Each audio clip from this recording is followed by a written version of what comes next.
आप सब कुछ करिए, लेकिन गीतों से लोक को गायब मत करिए। अभी यहाँ पे लोग गढ़वाली नहीं बोल सकता, गढ़वाली वाले हैं यहाँ ली, जबकि लॉ।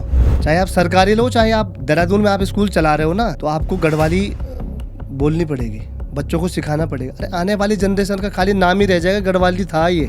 कोशिश करता हूँ नेगी जी के पद चिन्हों पे चलने की। कम से कम आप डांस भी करवा रहे हो पब्लिक को, ऐसा बीट लाओ कि जो हमारे फोक से रिलेटिव हो ना। द्यो लागते ऊंचा कैलासा, द्यो लागते ऊंचा कैलासा। अब जो हनी सिंह के दौर में पैदा हो रहा होगा, क्या सुनेगा वो? तो उसका आदर्श हनी सिंह ही होगा। कलाकार का जीएसटी से क्या लेना देना भाई? अरे मैं कह रहा हूँ इतनी फॉर्मेलिटी जो है कहीं नहीं है जितनी संस्कृति विभाग में है। आप खुद ही देखो ना यार, कलाकार अपने ही पैसों के लिए तरस रहा है वहाँ पे। भाई संस्कृति विभाग का उत्तराखंड के कलाकारों का कन्हैया मित्तल से क्या लेना देना? क्या वो हमारी संस्कृति को जानता है? वो गाने को डीपली सुनता था। आज के लोग डीपली थोड़ी सुनते हैं, 4 कॉर्ड बजाते हैं और गाना हो गया, पा पा पा पा करा, म्यूजिक बन गया। नमस्कार, प्रणाम, पैलाग। तो कैसे हैं आप सभी? आशा करती हूँ आप सभी बहुत अच्छे होंगे। और था ना आपको इंतज़ार हमारे नए एपिसोड का? तो चलिए, आज के एपिसोड में जो हमारे मेहमान हैं वो बहुत ही खास हैं। वो उत्तराखंड के प्रसिद्ध गायक हैं और साथ ही साथ एक शिक्षक भी हैं। तो स्वागत कीजिए हमारे आज के मेहमान विवेक नौटियाल जी का। नमस्कार सर, स्वागत है आपका हमारे पॉडकास्ट में। थैंक यू, बहुत बहुत धन्यवाद आप लोगों का। आपकी पूरी टीम को मेरा प्यार भरा नमस्कार और प्रणाम। आप लोगों ने मुझे अपने इस पॉडकास्ट में आमंत्रित किया, आप सभी लोगों का धन्यवाद। कैसा लग रहा है सर आपको पॉडकास्ट में आकर? बहुत अच्छा लग रहा है। और आपका जो ये पॉडकास्ट है बहुत थोड़ा अच्छी जगह, मतलब ठंडी ठंडी जगह है, क्योंकि आगे अभी थोड़ी देर पहले बारिश भी आई थी, तो मज़ा आ गया। और आपके सारा स्टाफ जो भी है सब बहुत अच्छे हैं, सबको मैं प्रणाम करता हूँ जी।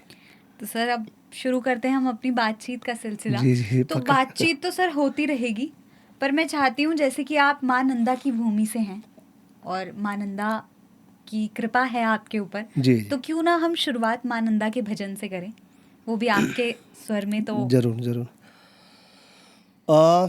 मैं माँ भगवती का एक वो गीत सुनाऊंगा जिससे मुझे नाम और उत्तराखंड में लोग पहचानने लगे कि विवेक नौटियाल कौन है।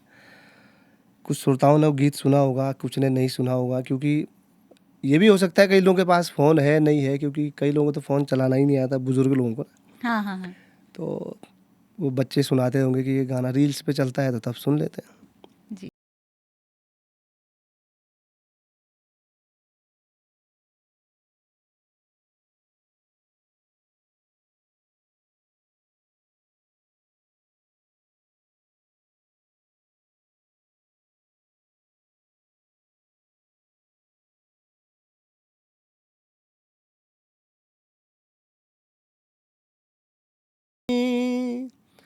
हाँ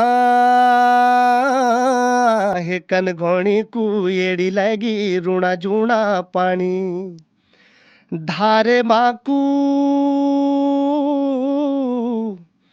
येड़ी लगी हे याद है मैं तगी लागते ऊंचा कैलासा द्यो, लागते ऊंचा कैलासा द्यो, लागी ऋण जूणा पानी द्यो, ऋण जूणा पानी द्यो लागी। मैं लागी बे मैं तकी खुदा हो, मैं लागी मैं तकी खुदा हो। द्यो लागते ऊंचा कैलासा, द्यो लागते ऊंचा कैलासा, द्यो लागी ऋण झूणा पानी, मैं लागी बे मैं तकी खुदा, द्यो लागी। जी, धन्यवाद। बहुत ही सुंदर ये गीत है।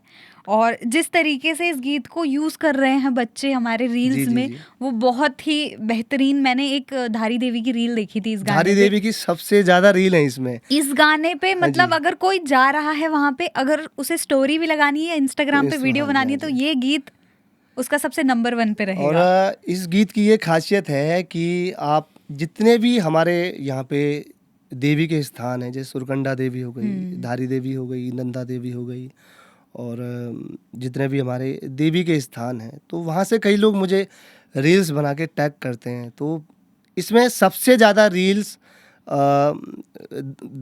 देवियों के स्थान की ही है। क्योंकि अच्छा, मुझे भी नहीं पता था कि लोग इसे देवी से ज़्यादा कनेक्ट कर देंगे। वैसे ये गीत है नंदा का, लेकिन लोगों को शायद भावार्थ लोगों को पता चल जाता है कि इस गीत के अंदर क्या भाव है। तो ध्यान का मतलब भी वही हुआ। हाँ, है ना। हमारे यहाँ जो हमारी कुल देवी है, मेरी जो कुल देवी है वो नंदा ही है जी। तो ध्यान का मतलब एक बेटी। इसके पीछे भी स्टोरी है इस गाने के पीछे कि अच्छा, बेसिकली ये गाना कुछ और था। ये अच्छा। एक चांचड़ी गीत और झुमेलो गीत में लोग गाते हैं इसको जी। कि द्यो लाया ते ऊंचा कैलासू, द्यो लाया ते ऊंचा कैलासू, द्यो लाया। तो मेरे को बस यही पता था इसका, और दिमाग में ये भी था कि जो हमारी जनरेशन है ये बहुत मुश्किल तरीके से ऐसे गीत सुनेगी। बिल्कुल। तो फिर मैं कोशिश करता था गीतों को कि इसको थोड़ा सा कुछ मॉडिफाई करने की, वो इसलिए कुछ भी नया हाँ, टच देने की। नया टच देने की कि पब्लिक कैसे इसे एक्सेप्ट करेगी। तो मेरे लिए बहुत बड़ा चैलेंज था एक्चुअली। ये गाना जो मैं जब गुंजन के पास गया था, जी। जिसने किया था ये गाना, तो आज भले वो हमारे बीच में नहीं है, लेकिन आज मैं हर जगह यही बात बोलता हूँ कि मैं उत्तराखंड में जो मुझे नाम मिला है ना, वो गुंजन की वजह से मिला है। हमें भी बहुत अफसोस है, वरना हाँ। हम गुंजन सर का भी अच्छा, पॉडकास्ट दूसरी लेते। बात ये है, अगर गुंजन आज होता ना जी। तो हमारी इंडस्ट्री और ग्रोथ करती, बिल्कुल। क्योंकि यहाँ लोग धिनका पुतड़ी बस इसमें खुश हैं। लोगों को जो है शब्दों वाले गीत नहीं चाहिए, भाव वाले गीत नहीं चाहिए। लोगों को सिर्फ नाचने से मतलब है बस, कि बिल्कुल। नाचो। और लोग सोच रहे हैं कि नाचना बहुत बड़ा कल्चर है। अरे भैया नचाओ। और नचाने वाले गीत भी इतने वाहियात गीत आ रहे हैं, हम उन गीतों को, हमें शर्म लगती है बोलने में कि ये हमारे गढ़वाली गीत हैं। अरे कम से कम आप देखो तो सही यार, उसकी हमारे उत्तराखंड का कल्चर है क्या। आप कहाँ ले जा रहे हो हमारे कल्चर को। हम अपना कल्चर समेट रहे हैं कि अच्छा हो, और वो कल्चर गंदा कर रहे हैं। और सबसे बड़ी विडम्बना तो ये है, पब्लिक भी वही गाने सुन रही है। कितनी बड़ी विडम्बना है। हमारी यंग जनरेशन ही वैसे गाने सुनना पसंद कर रही है।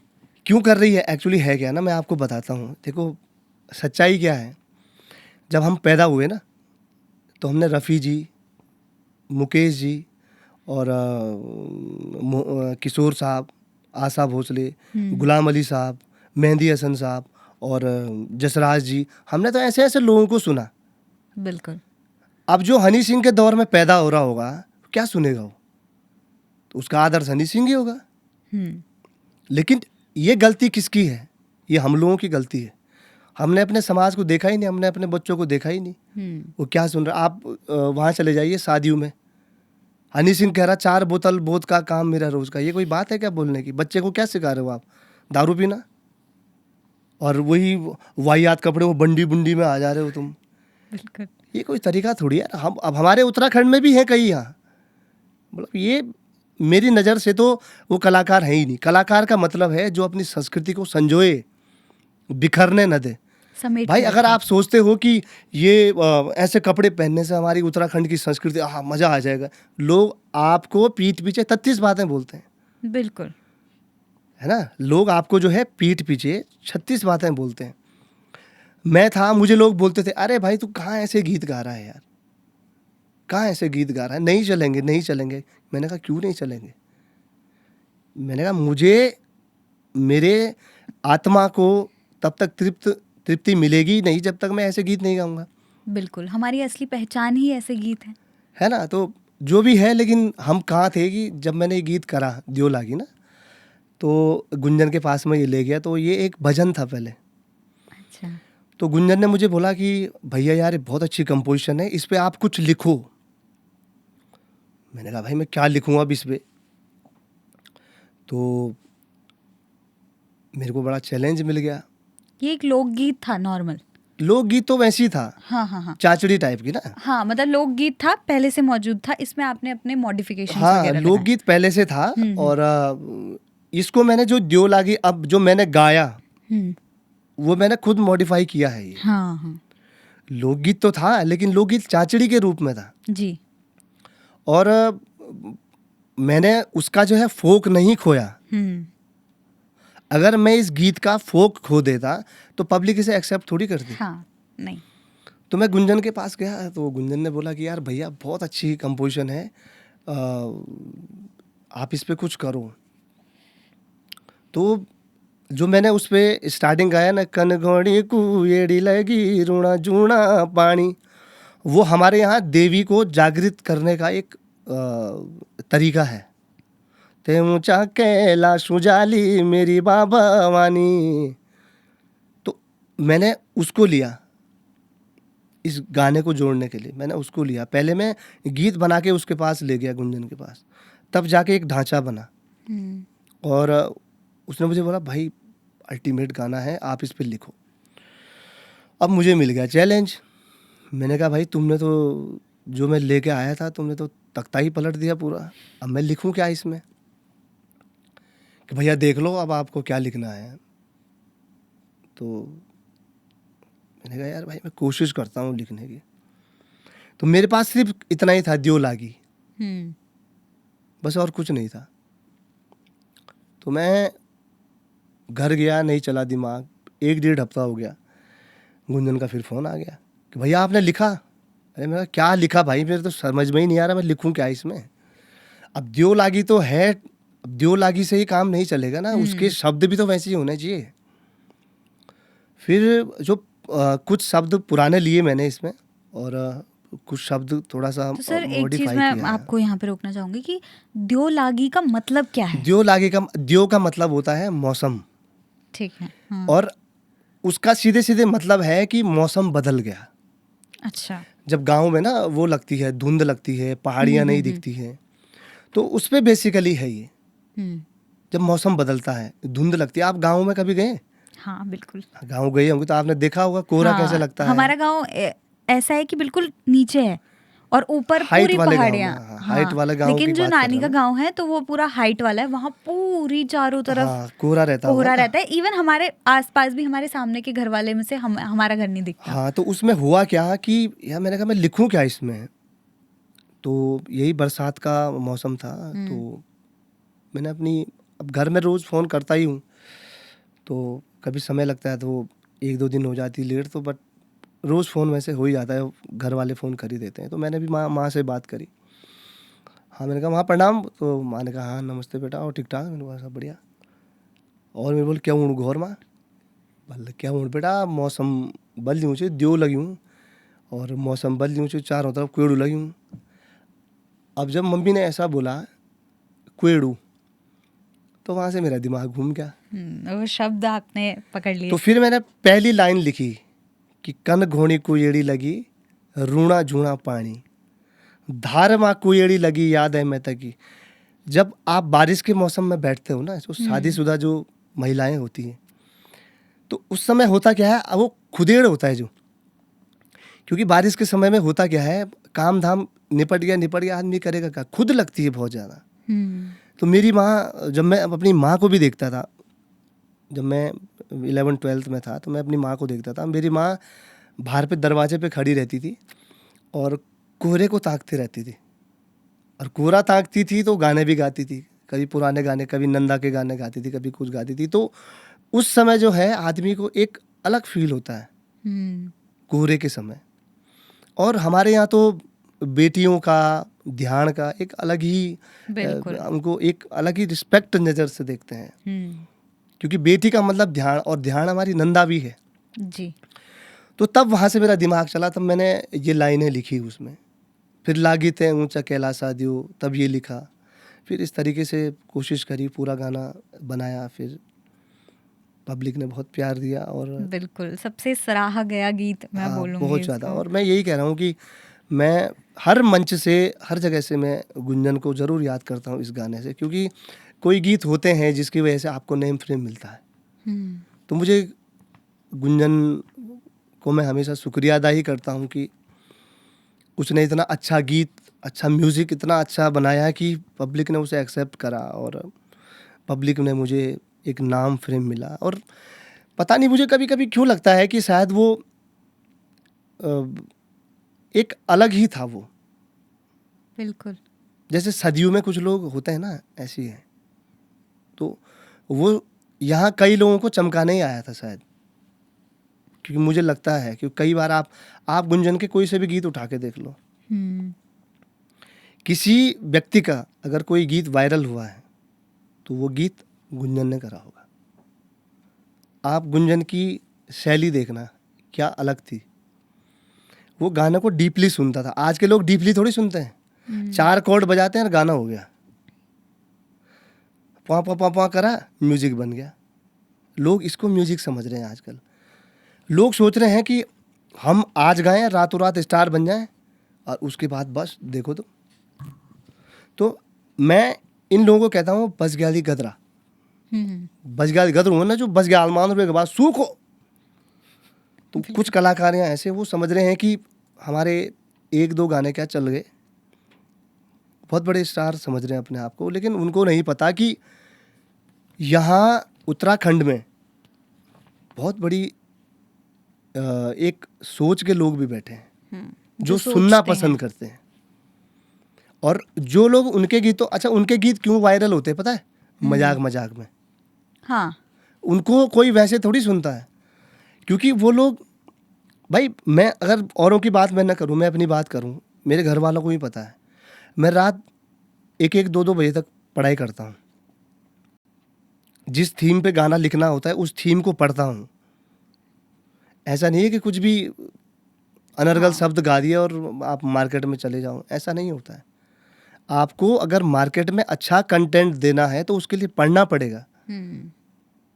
आज नेगी जी है ना, नेगी जी का एक स्तंभ है हमारे उत्तराखंड के। बिल्कुल, गढ़ रत्न है वो। रत्न तो हैं, लेकिन वो संगीत में जो भी हैं जी, अगर कोई उन्हें प्रेरणा स्रोत माने तो कोई उनसे आप सीखना चाहे तो। आप उनको सुनो ना पहले गौर से। आप पहले सुनो तो। आप नेगी जी के गीत पुराने लोग ही क्यों सुनते थे? आजकल नए बच्चे उनके गीत क्यों नहीं सुनते? क्यों? क्योंकि उनको हुल्लड़बाजी पसंद है। आज मैंने बोला ना आपको कि हमारी इंडस्ट्री में भी यहाँ कई हनी सिंह हैं जो सिर्फ यहाँ नचाने आए हैं। बस नचाओ नचाओ नचाओ बस। अरे भाई नचाओ ठीक है, हमारे यहाँ ना, हमारे चमोली में बिल्कुल नाचते भी लोग ना तमीज से हैं।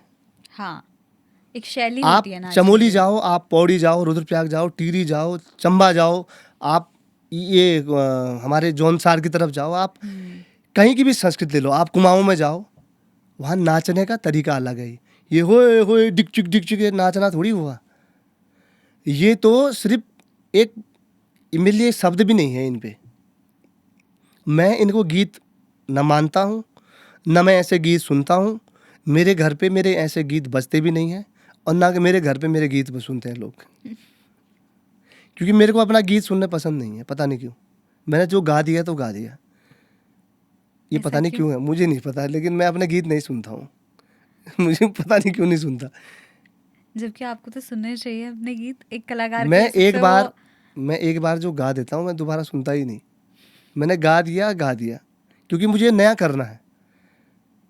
एक के पीछे रहूंगा आधे। देखो पब्लिक का ये है ना, पब्लिक को हर बार नया चाहिए। हाँ, तो नया कैसे आएगा जब तक आदमी पढ़ेगा नहीं। तो हम जैसे फैमिली वाले लोग हैं ना, उनके पास समय की बहुत कमी होती है।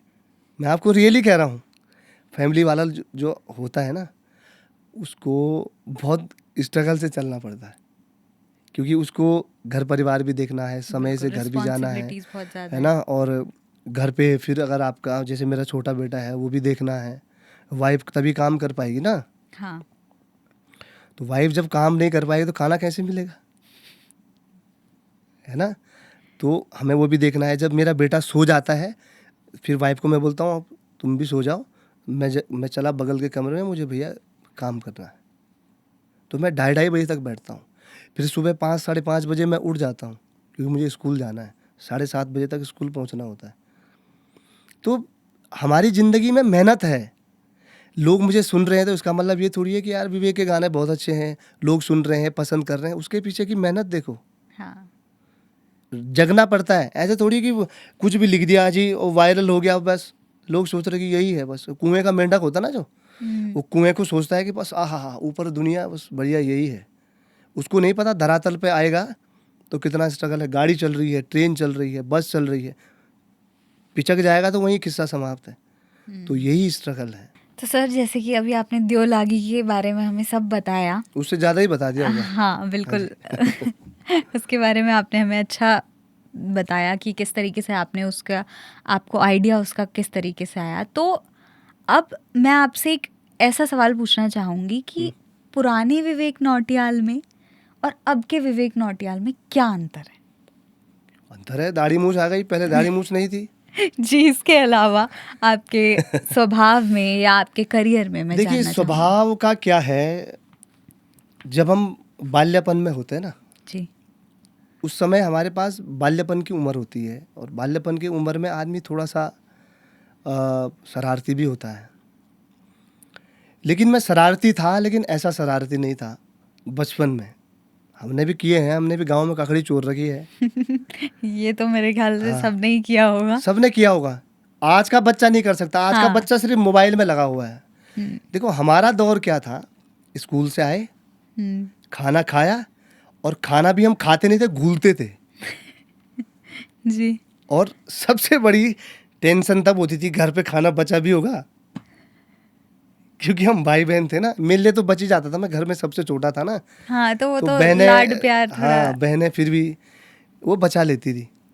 तो खाना खाया, घूला, हम्म, और सीधे कपड़े चेंज और सीधे निकल गए क्रिकेट खेलने। स्कूल में भी थकते थे, क्रिकेट में भी थकते थे, हम्म, तो हमको नींद भी अच्छी आती थी। हाँ, आज का बच्चा, उसको उसकी ज़िंदगी या तो मोबाइल है, उसको ये पता नहीं होगा कि मेरी एक घर को छोड़ के कौन सा बच्चा रहता है यहाँ। हाँ। और हमको पूरे गांव का पता रहता था किसका घर कहाँ है। लोग बच्चों से ही पूछते थे अगर कभी एड्रेस कहे पूछना हाँ, होता पूछते था। थे हमसे हाँ, कि यार ये भाई फलाना आदमी का नाम, तो हम हाँ, बोलते थे भाई जी तक चले जाओ, वो घुरा दो फलाना आदमी। हाँ, लोग उतना, लोग उसको भी नहीं पूछते थे। डाकिया होता था ना जो, उसको भी नहीं होता था पता जितना हमको पता होता था। लोग लॉन्ग कट बताते, हम शॉर्टकट बताते, भाई साहब यहाँ से चले जाओ, यहाँ से नज़दीक पड़ेगा। हम्म, तो ऐसा था हमारा बचपन। जी, और मेरा बचपन ऐसा था कि हमारे टाइम पे ना बहुत देर में आया कैसेट। हम्म, मेरे पिताजी रेडियो सुनते थे। अब रेडियो भी ऐसे सुनते थे पिताजी की, ये उस पर कभी कभी दो स्टेशन पकड़ते थे।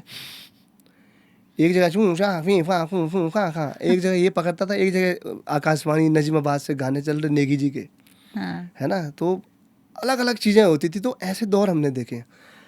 तो हमारे टाइम पे जब वो आया, कैसेट आई, तो हम कैसेटों को सुनने के लिए मैं बहुत तरसता था, क्योंकि हमारे पास माध्यम नहीं था सुनने का ना। हम्म, तो एक बार क्या हुआ कि अब माध्यम मेरे को मिल गया था। हमारे यहाँ एक गढ़वाल में बीमारी होती थी, दादरू। हाँ, बहुत एक बीमारी काकड़ू और होती थी। दादरू। हाँ हाँ, दादरू बोलते थे उसको। हाँ, तो मेरे को बीमारी हो गई, छोटा ही बच्चा था मैं। और पानी, रोटी भी कैसे खाता, पानी में भिगा के। और नमक भी कौन सा, वो अजीब स्वाद ही नहीं आता था उस नमक पे, किस पता नहीं क्या नमक बोलते हैं उसे, सेंधा नमक क्या हुआ वो, हाँ, जो भी सेंधा नमक नमक। था मतलब। और पानी में भिगा के रोटी। अबे मैंने कहा क्या ज़िंदगी हो गई मेरी। और जब वो लास्ट टाइम होता है ना उसका, उस बीमारी का, खत्म होने का। तो बच्चे को क्या गर्मी देते हैं, पसीना निकालते हैं। तो हमारे यहाँ पसीना निकालने का अब तो शहरों में तो एक से एक सिस्टम आ गए है। उसको कमरे में बंद कर दो और वो पता नहीं क्या छोड़ दो, पर क्या होता है वो गर्म भाप, स्टीम। अब जो भी है वो। तो उससे पसीना आता था। अब हमारे यहाँ ज़्यादा संसाधन तो थे नहीं। रजाई होती थी ना, नीचे मुझे लेटाया, ऊपर से रखी रजाई, ले जो गर्मी हुई उसमें, और चारों तरफ से ढक रखा मेरे को कि बाहर नहीं देखना, बाहर नहीं देखना। मैंने कहा भाई मैं इसके अंदर तभी घुसूंगा जब मेरे को तुम टेप कैसेट लेकर आओगे। टेप ये रिकॉर्ड शर्त होता रख ना, दी। हाँ, टेप होता जिसमें कैसेट बजती है। मैंने कहा मैं तभी जाऊंगा। तो हमारे घर के नीचे थे एक राजू भाई, हाँ, हाँ, तो उनकी शॉप थी इलेक्ट्रॉनिक की।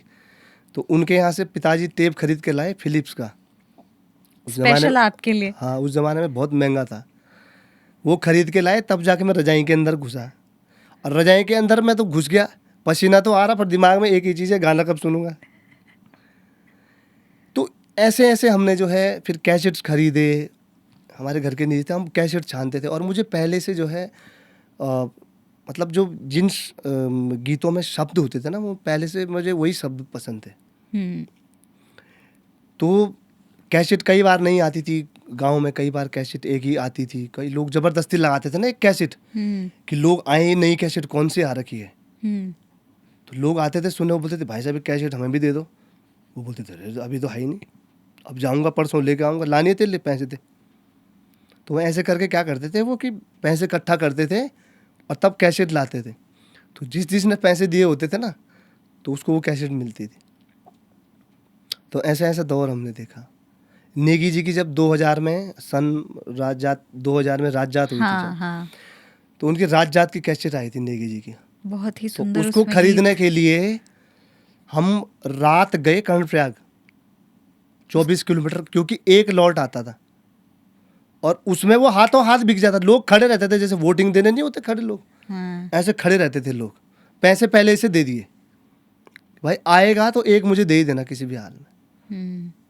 और हमारे आदरणीय नेगी जी भी कहते हैं कि उनको भी नहीं पता था कि ये इतनी मात्रा में बिक जाएगी, इतनी मात्रा में बिक जाएगी कि टी सीरीज वाले, मतलब उनके लिए तो चांदी हो गया ये, चांदी चांदी बोलते जिसको। बिल्कुल।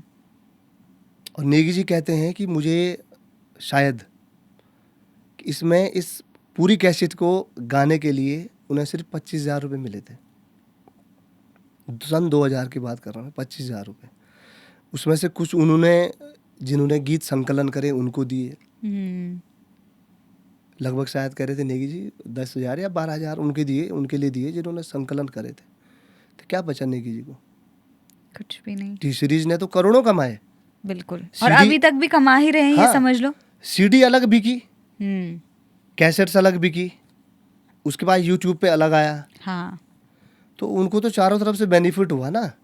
कलाकार, पहले कलाकारों के लिए एक माध्यम तो था, लेकिन कलाकार का फिक्स रेट हो जाता था कि गढ़वाल का आदमी इतना, वो राणा इतना, हरियाणी इतना। तो पहले ऐसा भी था।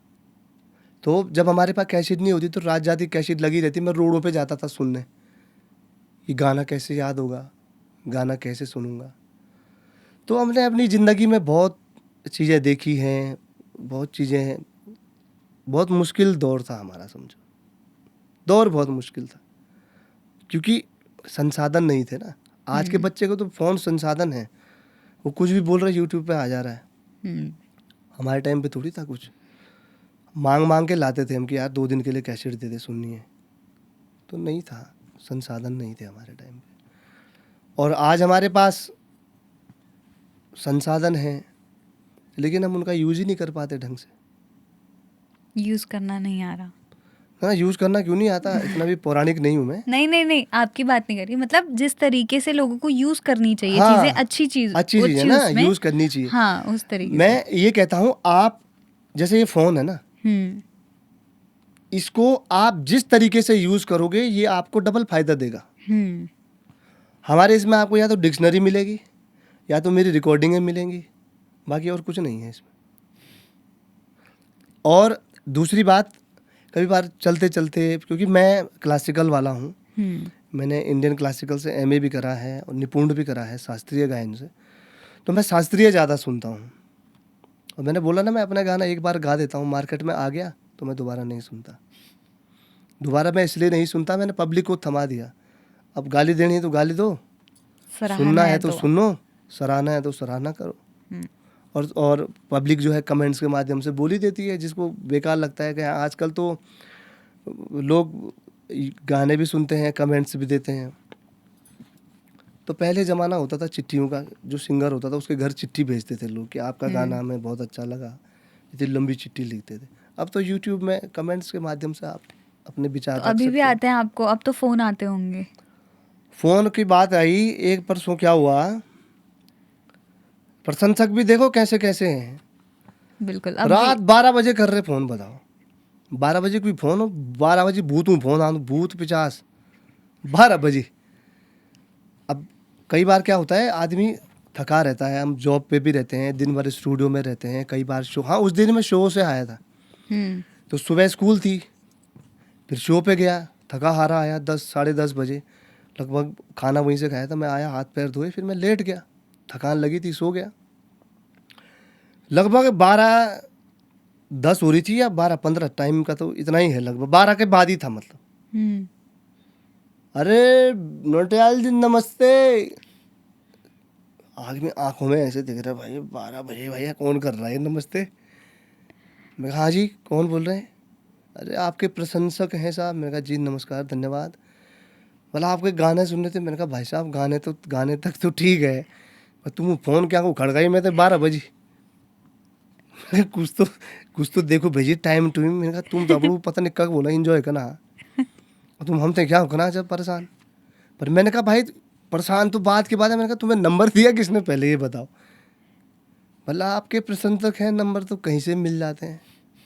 मैं कहा ठीक है भाई बहुत बहुत धन्यवाद प्रणाम। अब मैंने कहा अभी हम सो रहे हैं। हाँ ठीक है साहब नमस्ते, सो जाओ। तब क्या गुआन से नींद, 1 घंटा तो नींद ही नहीं है। तो एक बार डिस्टर्ब एक बार होगी तो एक डिस्टर्ब जब हो आवाज। जाती है ना नींद, तो बहुत मुश्किल है नींद आना। बिल्कुल तो ऐसे ऐसे भी लोग हैं।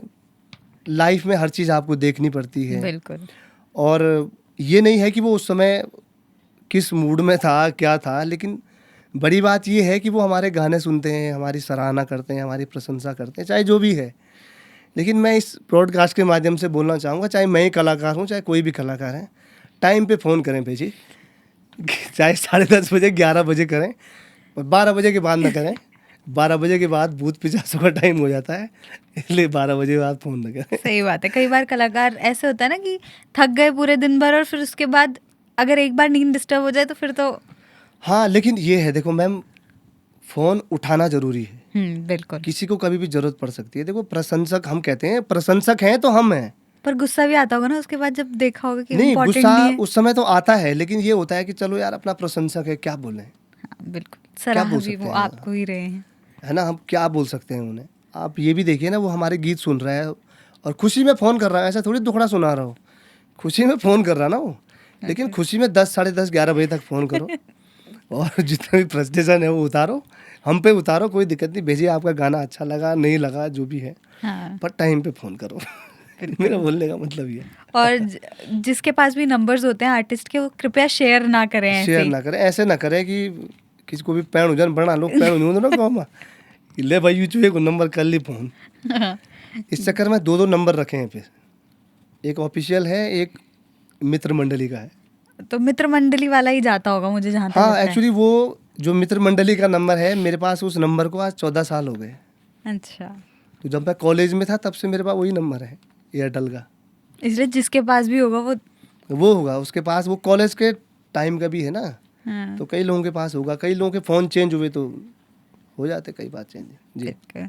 तो सर अब बातचीत में आगे बढ़ते हैं। तो मैं सबसे पहले आपसे अब जानना चाहूँगी कि आपने जब संगीत गाना शुरू किया था, वो उस वक्त आपकी क्या उम्र थी, और क्या आपको याद है कि मतलब पहला गाना आपने 5 कौन साल सा, का था मैं उस समय। पहला गाना कौन सा था आपका? नेगी जी का गीत गाया था मैंने उस समय। को ढूंगो नी पूजी मिन कै डांडा नी गोमी, को खैरी नी खाई मिन तो माँ क्या लगो में, ये गाना था।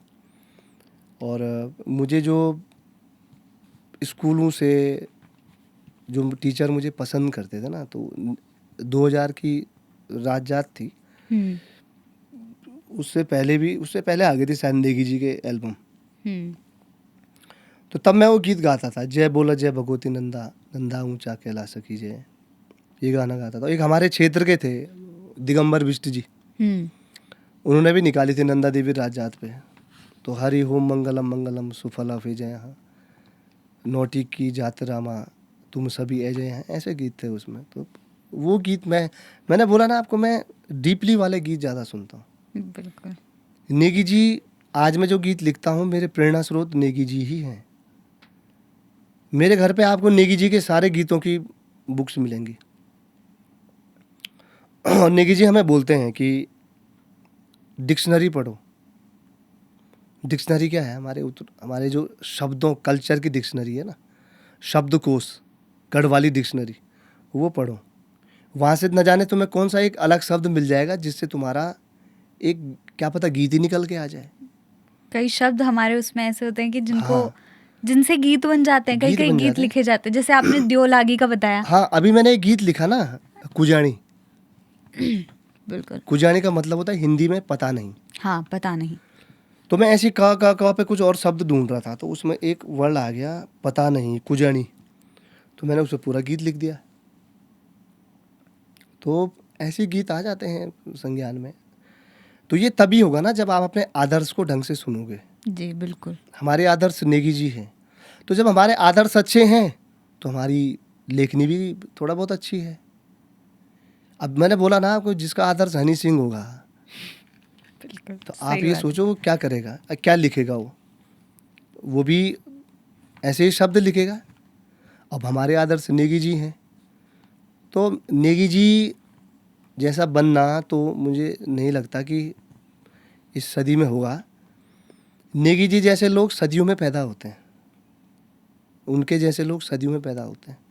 नेगी जी के साथ मैंने अभी तक, मुझे अभी काम करते करते लगभग 17 साल लगभग हो गए, 17। अभी मैं नेगी जी के साथ चाहता हूँ। नेगी जी मुझे बोलते हैं कि मेरा कार्यक्रम है, तो उनके साथ में सहगायन करता था पहले। तो आप सोचो 17 साल में, उस समय बच्चा था जब नेगी जी के साथ जाता था। मैं 11th में था, मैं उस समय 9th तो या आपकी 11th। मुलाकात कहाँ हुई नेगी जी नोटी से? में, हमारे गांव में। अच्छा।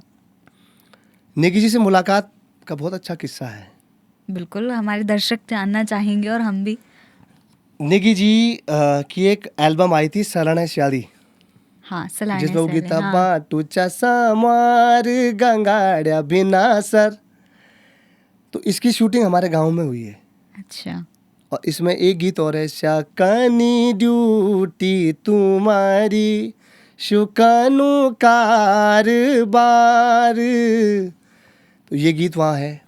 एक नेगी जी ने कटाक्ष का गीत करा था और गैस स्टैंड राजधानी पे, तुम भी सुना मिन सुण्याली गढ़वाल ना कुमो जाली, ये गीत भी उसमें था।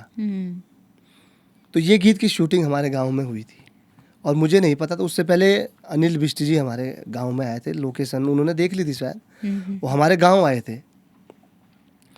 तो मुझे पता चला बिष्ट जी आए हैं, तो मैं उनको आज तक उनको खाली कैसेटों में ही देखा, तो उनसे मिलने चला गया बिष्ट जी से।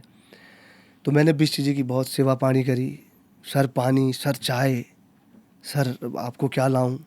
अब होता ही है ना, बच्चे ही थे हम, कलाकारी का कीड़ा यही तो होता है हाँ बिल्कुल। कि जो आपको कोई भी माध्यम मिल जाए किसी से जुड़ने का। हाँ। तो कलाकार एक ऐसा होता है जिनको एक सच्चे मन से किसी से मतलब मांगो ना, तो जिनका हृदय सच्चे मन से हो तो उनको मिल ही जाता है। तो मैं बिष्ट जी के साथ रहा, मुझे नहीं पता था नेगी जी आ रहे हैं नौटी, मुझे नहीं था पता। तो बिष्ट जी के साथ मैं शूटिंग पे जाता था। मैंने स्कूल जाना ही छोड़ दिया। स्कूल टीचर भी बोलता था मेरे को, अरे कहाँ है भाई वो विवेक, है कहाँ, वो तो आ भी नहीं रहा स्कूल। तो कई लोगों ने बोला, अरे गुरुजी गांव में शूटिंग वाले आ रखे, वो उनके साथ चला गया, अरे इसने भी पता नहीं क्या करेगा बल ज़िंदगी में ये। तो बिष्ट जी के साथ गया, सर पानी पियो, सर पानी पियो, आप सर पानी पियोगे, सर चाय पिलाएं आपको, सर खाना खाना दे के जाता था, सर दाल लाऊं। तो ऐसे ऐसे करके हम 4-5 दिन बीत गए और नेगी जी 2 दिन के लिए आए थे नौटी। तो मुझे नहीं पता था नेगी जी भी आ रहे हैं। तो मुझे बिष्ट जी ने ऐसे फ़ोन पे बात करा कि हाँ भाई साहब नमस्कार, आप पहुंच गया आप। उसने कहा हाँ हाँ हाँ पहुंच गया। तो उन्होंने बिष्ट जी ने किससे बात करी कि नेगी जी पहुंच गए वहाँ पे। तो उनको ऐसे ऐसे, मैंने कहा नेगी जी आ गए। अब बुलबुलाहट हो गई, एक छोटे से बच्चे के मन में हाँ जैसे एक होती है बुलबुलाहट हो कि गई कि नेगी जी से मिलना है भाई। तो हमारे गांव के कुछ लोग भी आए थे मिलने नेगी जी से। मैंने नेगी जी को खाली दूर से देखा उस समय। मतलब एक देखो ना आप, आपके जो प्रेरणा स्रोत होंगे ना, बिल्कुल। जिनके गीत आप सुनते हैं, जो अब देखो बचपन से ही मैं नेगी जी के गीत सुनता था। मैं बहुत उनके गीतों का शब्द बचपन से ही मैं समझता था कि यार इसका शब्द क्या है, इस गीत का मतलब क्या है। क्योंकि मैं बोला ना आपको, मैं डीपली गीत ज़्यादा सुनता हूँ। तो नेगी जी को मैंने दूर से ही देखा बस, जैसे इधर इतने दूर बैठे थे नेगी जी, दूर से देखा बस। तो हमारे गांव के कुछ लोग नेगी जी से मिलने मिलने आए थे। तो मैं दूर से ही प्रणाम करा, मैंने कहा सर नमस्ते। तो उन्होंने कहा हाँ बेटा नमस्ते नमस्ते। तब हुआ क्या, अगले दिन शूट हुआ, उसके बाद नेगी जी की लिपसिंग हुई गाने की। नेगी जी जो है जा रहे थे, 2 दिन रहे वो, तो अगले दिन उनको जाना था, तो आज आखिरी दिन था शूटिंग का। अब नेगी जी के ग्रुप में, मुझे नहीं पता था कि वो नेगी जी के ग्रुप में सह गायन करते हैं। तो उन्होंने मुझे बोला बेटा तू क्या करता है? मैंने कहा भाई साहब क्या करता हूँ? मैंने कहा मैं सर गाता हूँ थोड़ा बहुत। तो यार हमको भी सुना दे। अब मुझे नहीं पता था कि जहाँ मैं गा रहा हूँ उसके जस्ट बगल में नेगी जी भी हैं। अच्छा। मुझे नहीं था पता। तो मैंने गाया, नेगी जी के गीत सुनाए उनको 2-3।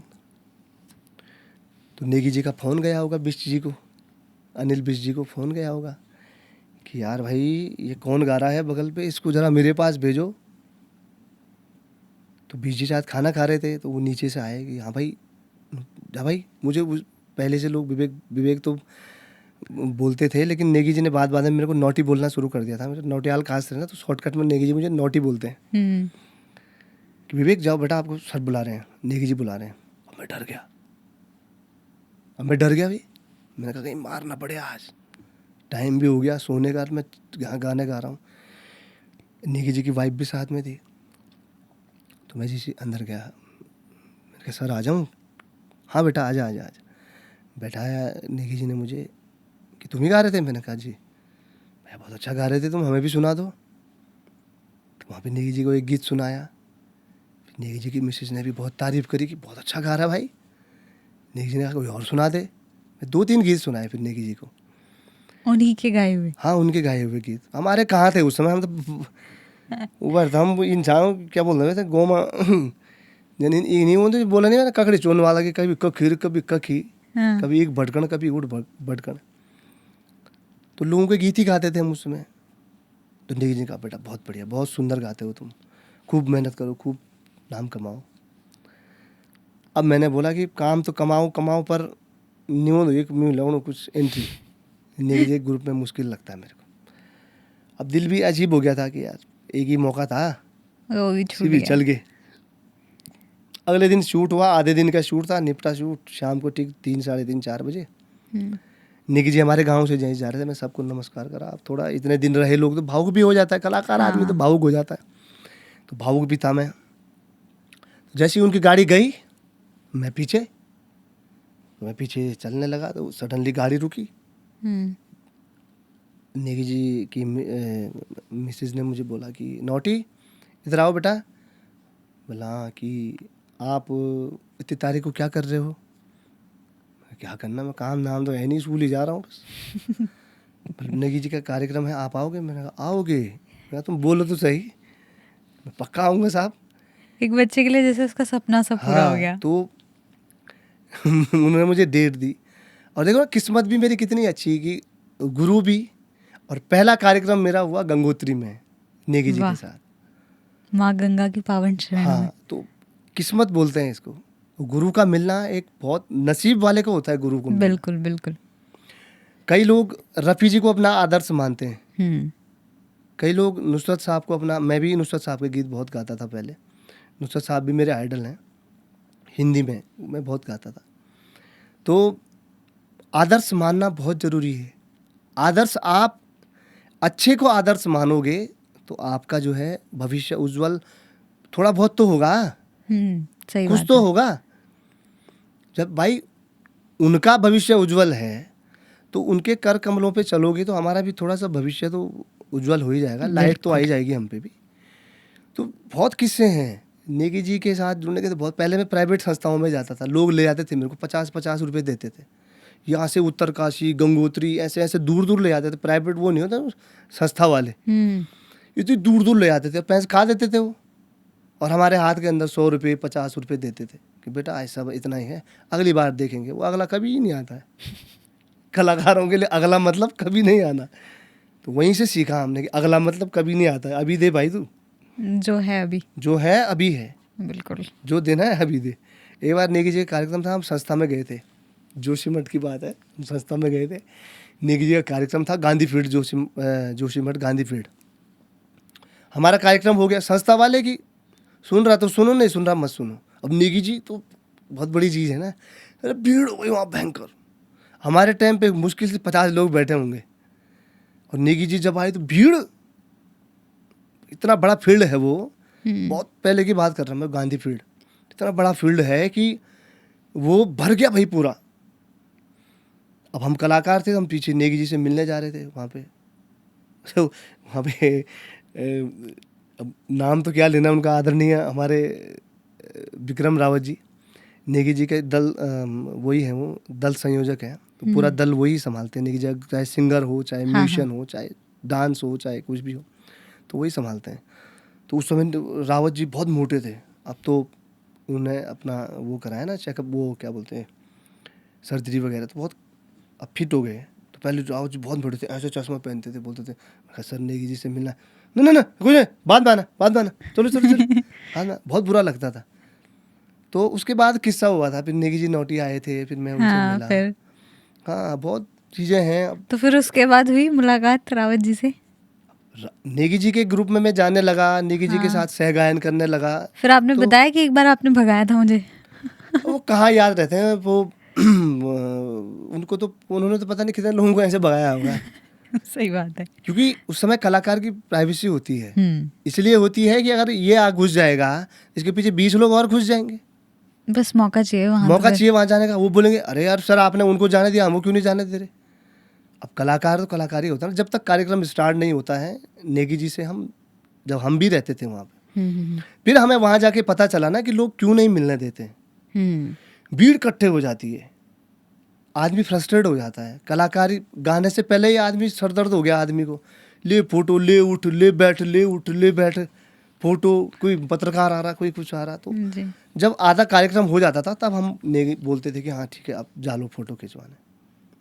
तो ऐसा होता है मैम, कलाकार बनना कई बार सरल भी है, स्ट्रगल भी है। एक बार जब आप कलाकार बन जाते हो ना, तो उस कलाकारी को उस स्तर तक, जो आपने जिस कलाकारी को स्तर पहुंचा है, वहाँ तक मेंटेन रखना बहुत मुश्किल होता है। बिल्कुल। और ये नेगी जी ने किया है।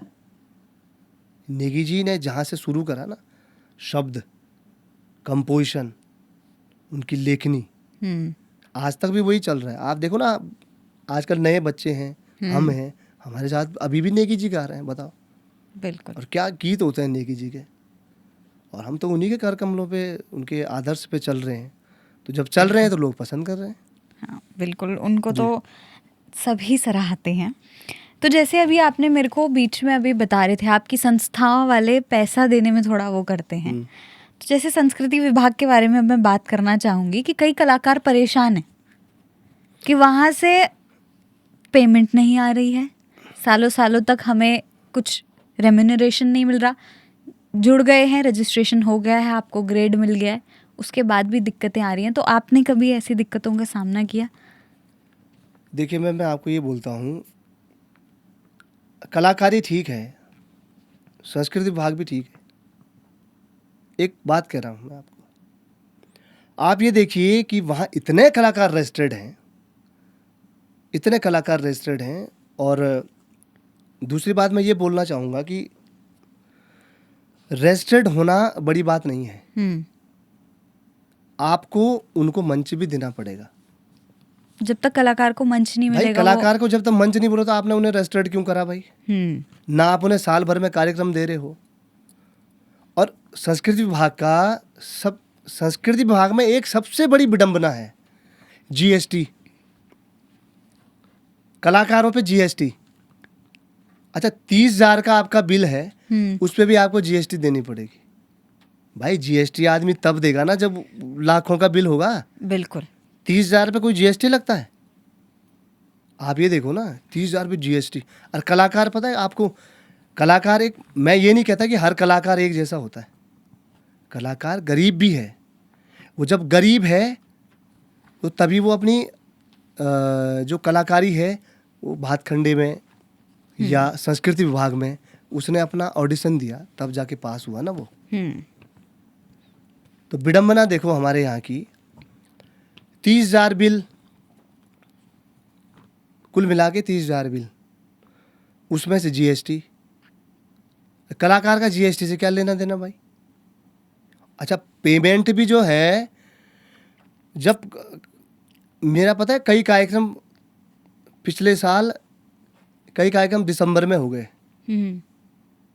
और आपकी पेमेंट मिलती है 4-5 महीने बाद। इतना लंबा प्रोसेस है।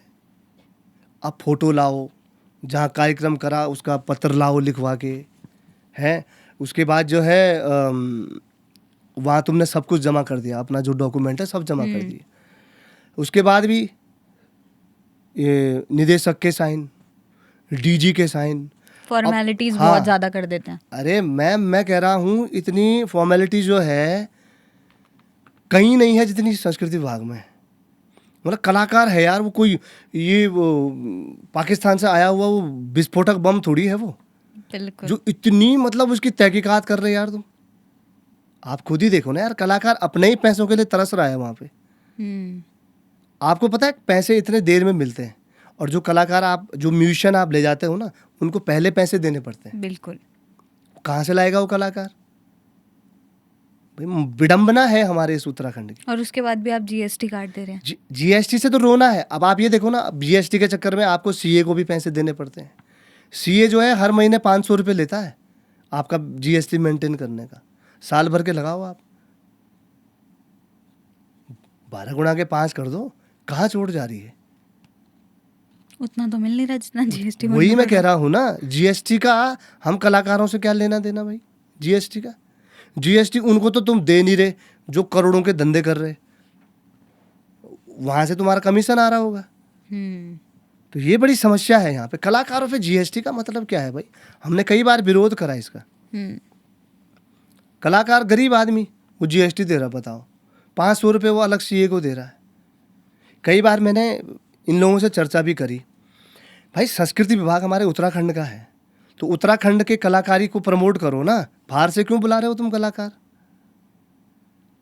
आप एक बात बताओ, बीच में मैं यहाँ गया था तो कन्हैया मित्तल को बुला रखा उन्होंने। भाई संस्कृति विभाग का उत्तराखंड के कलाकारों का कन्हैया मित्तल से क्या लेना देना? बिल्कुल, क्या लेना देना है उसका हमारे यहाँ संस्कृति से? क्या वो हमारी संस्कृति को जानता है? नहीं जानता ना। उसको तुम 25-25, 30-30 लाख रुपए भी दे रहे हो, और यहाँ के कलाकार, और यहाँ के कलाकारों को जो है जीएसटी लगा रहे हो। और विडंबना देखो ना, क्या संस्कृति विभाग जो है कन्हैया मित्तल बुला रहा है। कन्हैया मित्तल को सुनने ज़्यादा आएंगे, हमारे नेगी जी को सुनने ज़्यादा आएंगे लोग। नेगी जी को सुनने आएंगे, जाहिर आएंगे सी ना, बात है। क्योंकि वो हमारे उत्तराखंड के कल्चर को प्रमोट कर रहे हैं। कन्हैया मित्तल क्या कर रहा है भाई? वो पैसे लेके चला जा रहा है यहाँ से।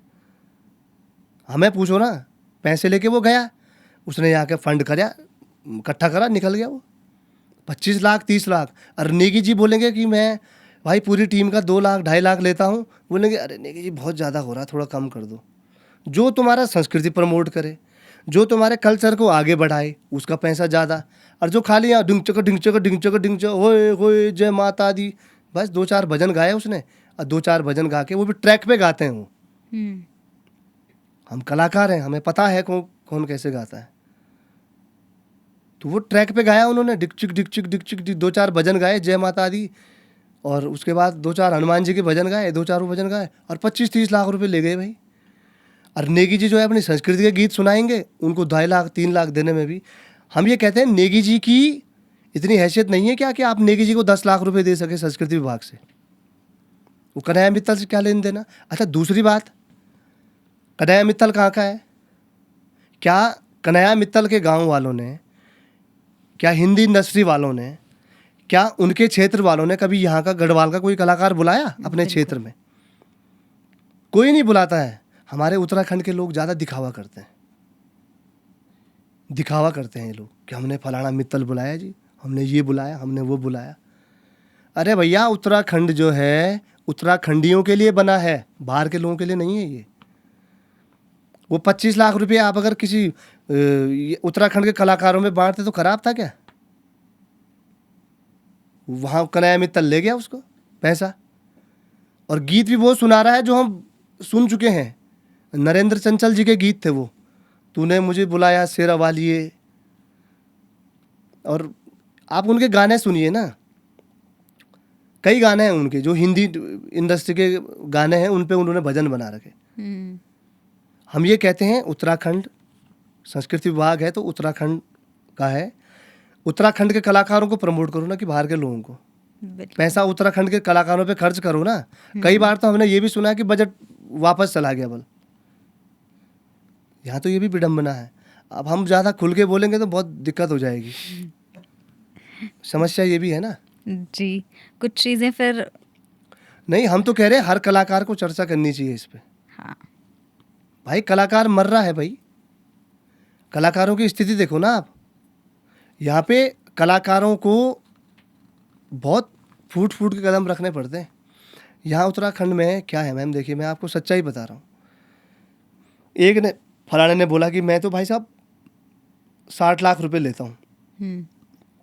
अब उन्होंने लिस्ट बना रखी सिंगरों की, जो सबसे कम रेट में आएगा उसको बुलाएंगे।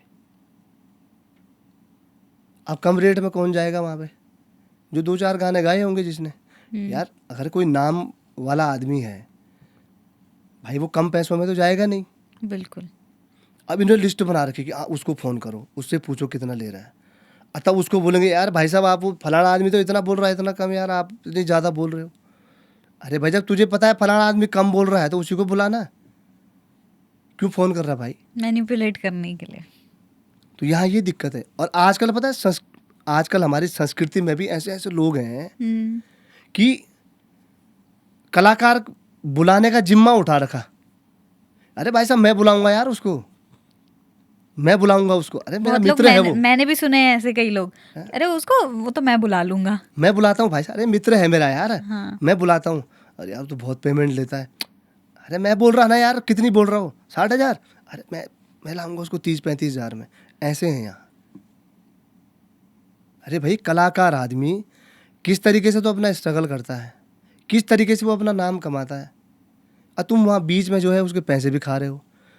उसको मिले उसके नाम से तो 60,000 ले लिए, 20,000 अपने आंटी कर दिए। ये विडंबना है यहाँ उत्तराखंड में।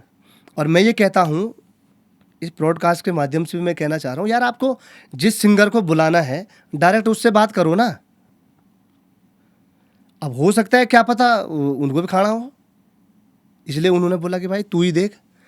यहाँ समस्या ये है कि वो कह रहा है कि भाई साहब मैं 2.5 लाख में उत्तराखंड के सारे कलाकार बुला दूंगा, बल 2.5 लाख में, और म्यूजिशियन मेरे रहेंगे। पहले क्या होता था, कलाकार को ना एक अच्छा पैसा मिल जाता था। मतलब जैसे किसी का कार्यक्रम है, 3-4 लोगों का कार्यक्रम है, तो 3-4 लोगों का कार्यक्रम है, तो एक कार्यक्रम छूटा, उसने बोला यार तुम मेरे साथ रुक जाना, तो उसने म्यूजिशियन बुक करे थे। तो अगर उन्हें, आज से पहले बहुत समय पहले की बात कर रहा मैं, जब कोरस गाते थे, तो एक कलाकार रुका, उसने उसको पैसा दिया, उसको 2,500 3,000 जो भी दिया उसने दिया। उसके बाद जो दूसरा कलाकार आया एक दिन बाद, उसके साथ भी उन्होंने बजा लिया। तो 2-3 कलाकारों के साथ अगर आपने बजा लिया तो आपके 8-9-10 हज़ार रुपये बन जाते थे। अब क्या हो रहा है, म्यूजिशियन फिक्स है, आप सिंगल आ जाओ। अब सिंगल आ गए, सिंगल में भी बहुत माथा पच्ची सी। अब जो जितना नामी कलाकार, तुम उसके पैसे भी कम कर रहे। मैंने तो यहाँ कई बार ऐसे ऐसे लोग देखे हैं, इस माध्यम से मैं बोलना नहीं चाहता हूँ उनका नाम, क्योंकि उनका भी घर परिवार है, मैं यहाँ से उनका नाम नहीं बोलना चाहता हूँ। फ़ोन करवा रहे हैं वो कि कलाकार मैं उनको भी ले आऊँगा, मैं उनको भी ले आऊँगा, मैं उनको भी ले आऊँगा। भाई तुम कलाकारों के रेट क्यों गिरा रहे भाई? भाई वो अगर 60,000 रुपये लेता है तो उस 60,000 में उसने मेहनत भी तो करी होगी भाई, और उसमें कई चीज़ें होंगी। और यहाँ लोग सिर्फ मलाई खाने वाले हैं।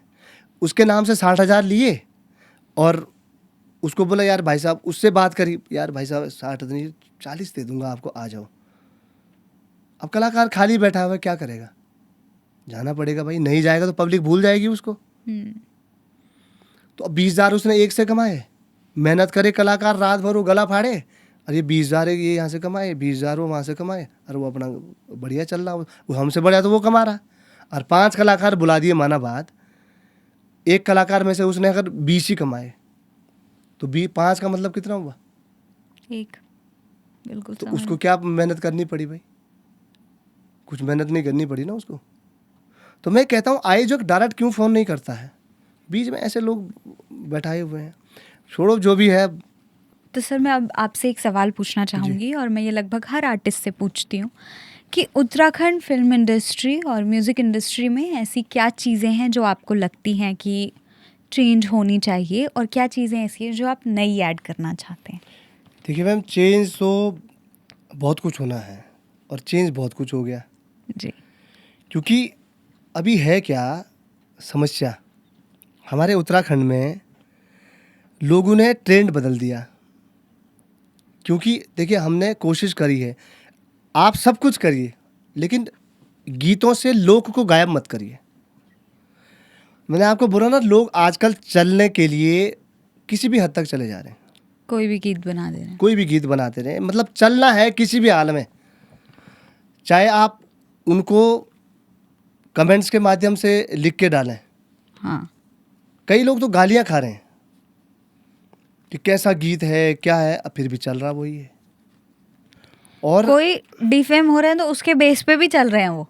कुछ भी चल रहा है यहाँ उत्तराखंड में, कई बार तो कुछ भी चल जा रहा है। लेकिन अब हमारा यही उद्देश्य था, हमारी यही कोशिश थी कि यार अच्छा सुनो, कोशिश करो अच्छा सुनने की, ताकि तो यार हमारे जो नई जनरेशन है उनको पता कैसे चलेगा कि हमारी गढ़वाली की भाषा क्या है भाई। हम्म। अभी यहाँ पे लोग गढ़वाली नहीं बोल सकता, गढ़वाली गढ़वाली वाले हैं यहाँ ली, जबकि ल हाँ, गढ़वाली। गढ़वाली। तो शब्द यार आदमी को आने तो चाहिए भाई, बिल्कुल। कैसे पता चलेगा? जहाँ मैं जॉब करता हूँ, जिस स्कूल में, सोशल बलूनी पब्लिक स्कूल में, हमारे स्कूल में सब्जेक्ट है गढ़वाली। बहुत ज़रूरी है मुझे जहाँ तक लगता है। जरूरी नहीं है, उत्तराखंड में हर जगह जरूरी है ये। बिल्कुल।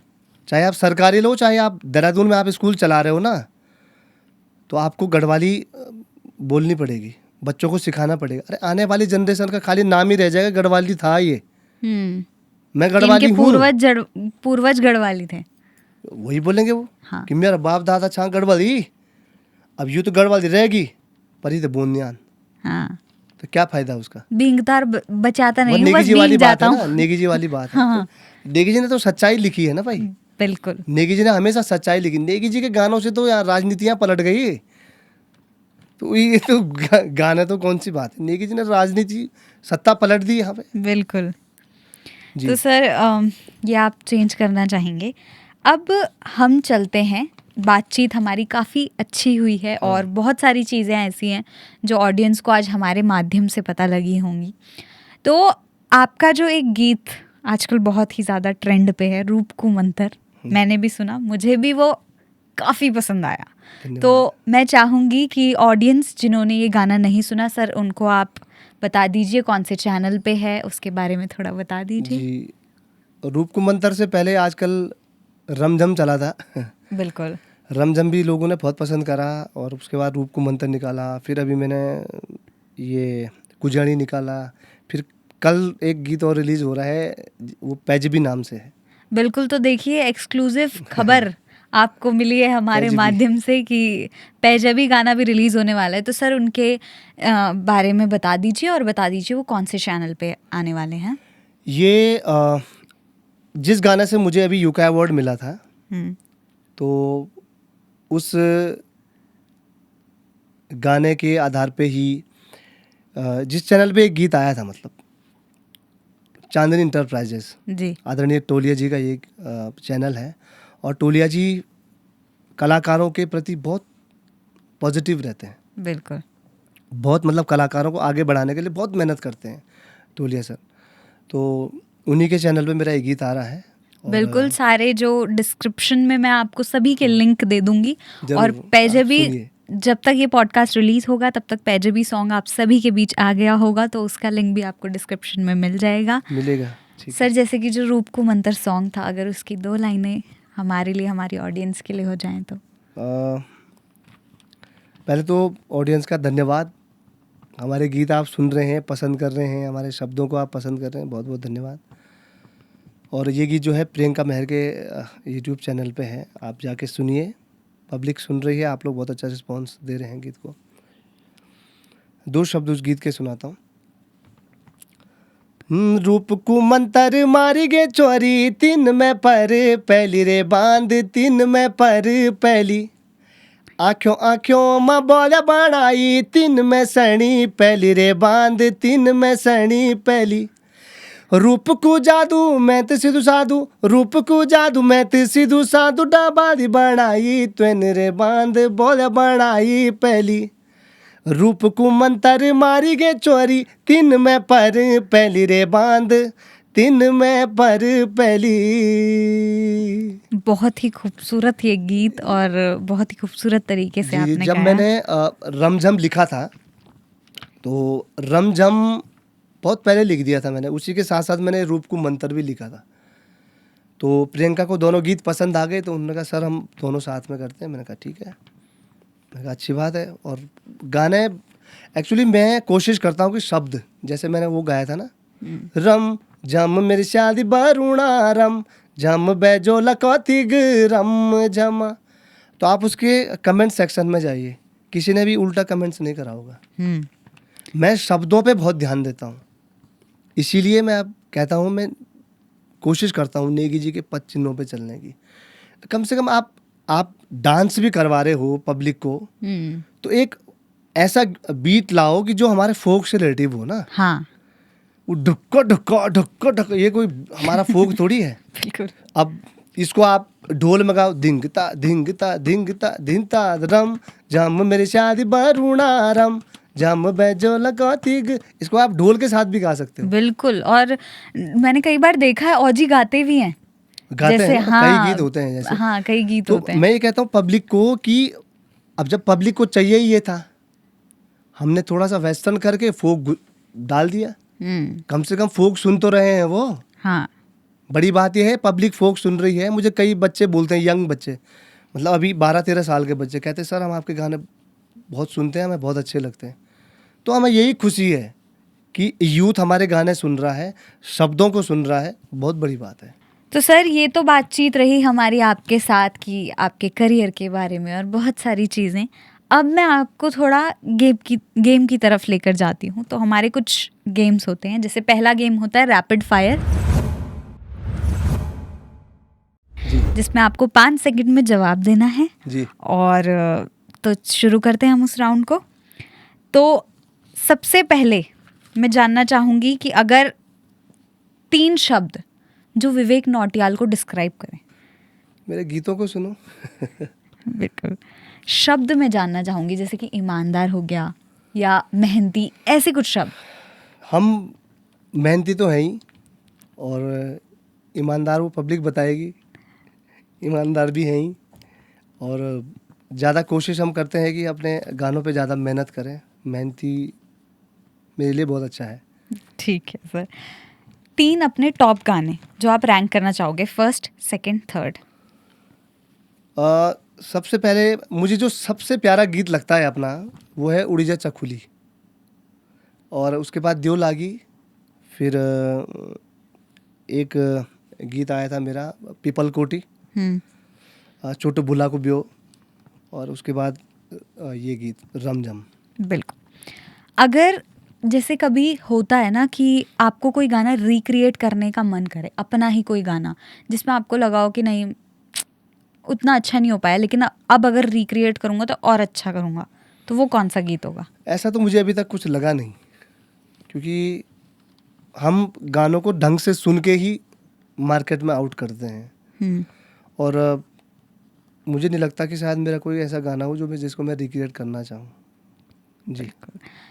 मेरा अगला सवाल है कि आपका फेवरेट ट्रैवल स्पॉट जहाँ आप सबसे ज़्यादा जाना पसंद करते हैं? मेरा फेवरेट है बद्रीनाथ। बद्रीनाथ मुझे बहुत अच्छा लगता है। माणा मुझे बहुत अच्छा लगता है गाँव। मन करता है मेरा कि माणा में कुछ समय बिताऊं, पर समय की बात होती है इसलिए, और खुशकिस्मत हैं वो लोग जो माणा में जन्म लेते हैं। बिल्कुल। नेक्स्ट है कि एक हिडन हॉबी आपकी, ऐसी कोई छुपी हुई हॉबी जो किसी को भी ना पता हो अभी तक। है वही कई हैं। तो ऐसी कौन सी है जो किसी को भी नहीं पता अभी तक? कई लोगों को नहीं पता होगा, मैं खाना भी बना लेता हूँ। ओह, ये बहुत अच्छा है, ये और- आपकी वाइफ के लिए मुझे लगता है ज़्यादा अच्छा है। हाँ, कभी कभी मैं हेल्प कर लेता हूँ वाइफ की खाना बनाने कभी में। कभी कर लेता हूँ वैसे। हाँ, ठीक है सर, तो ये था हमारा रैपिड राउंड। अब जी। चलते हैं हम सीधा अपने हेल्दी जूस राउंड की ओर, जिसमें हम आपको देंगे करेला जूस, जिसमें कि या तो आपको सवाल का जवाब देना है या तो आपको करेले का जूस जूस पीना पीना, है। और मेरे अगर ऊपर उस डिपेंड सवाल है। का जवाब हुआ ना, नहीं, पता नहीं, तो भी आपको जूस पीना पड़ेगा। अच्छा ठीक है, और सिप करना है, पूरा नहीं पीना। अच्छा, सिप करना है। हाँ जी, कड़वाहट घुलनी चाहिए मतलब। हाँ, सिप करना है। तो चलिए सर, शुरू करते हैं। सबसे पहला सवाल, भाभी जी से कभी झूठ बोला है? नहीं, कभी नहीं। मैंने कहा था ना, नहीं, पता नहीं, कभी नहीं, तो इस पे भी पीना पड़ेगा। नहीं तो नहीं का मतलब नहीं। नहीं, ऐसा तो हो ही नहीं सकता कि आपने कोई झूठ बोला ही ना हो। वैसा झूठ हमने आज तक कभी नहीं बोला है। मैं तो खुली किताब हूँ, मेरी बीवी को भी पता है मैं खुली किताब हूँ। तो कभी नहीं बोला कोई भी झूठ? नहीं, देखिए कई बार एक झूठ तो आदमी बोलता है कि भाई मैं पहुँचने वाला हूँ। ये झूठ सबका रहता है। हाँ, ये पूरी दुनिया का झूठ है कि और खासकर कलाकारों का कि हाँ बस पहुँच गए, चाहे वो 2 किलोमीटर दूर होगा, पर पता क्या चौक पे आ गया, बस पहुँचने वाला हूँ, जाम लगा हुआ है। बिल्कुल। तो ये जरूर है। ऐसा कौन सा आर्टिस्ट है जिसके साथ आप काम नहीं करना चाहते?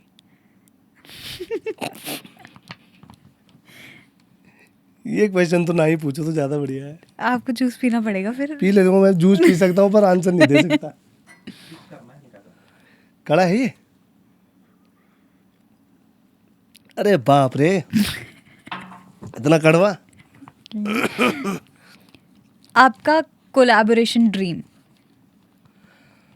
सॉन्ग में आदरणीय नेगी जी। उनके साथ आप कोलैब करना चाहेंगे?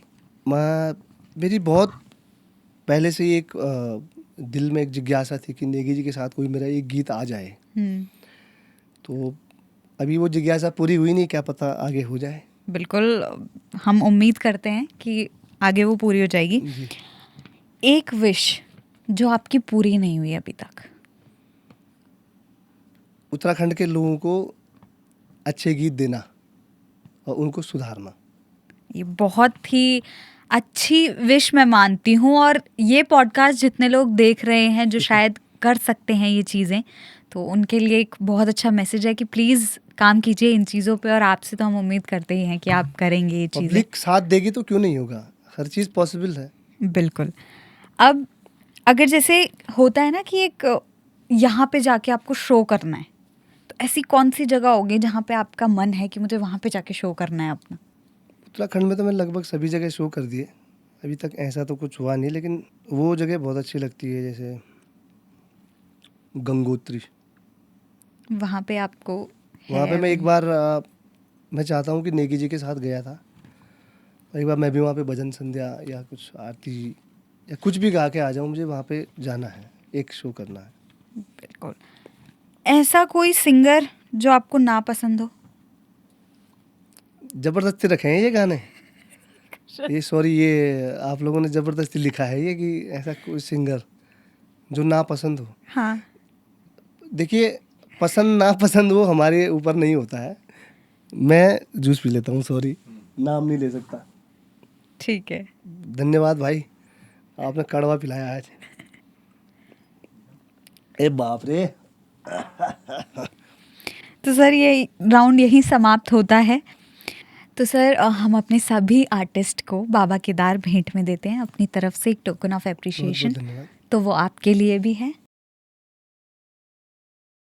मुझे बहुत अच्छा लगा आपसे बातचीत करके, उम्मीद करती हूँ आपको भी उतना ही अच्छा लगा होगा। बहुत बहुत धन्यवाद। तो हमारे सभी दर्शकों के लिए बहुत सारी इन्फॉर्मेशन आज हमने शेयर करी है, विवेक सर के बारे में, नौटियाल जी के बारे में। ऐसी ऐसी बातें आपको जानने को मिली हैं जो शायद बहुत लोगों को नहीं पता होंगी।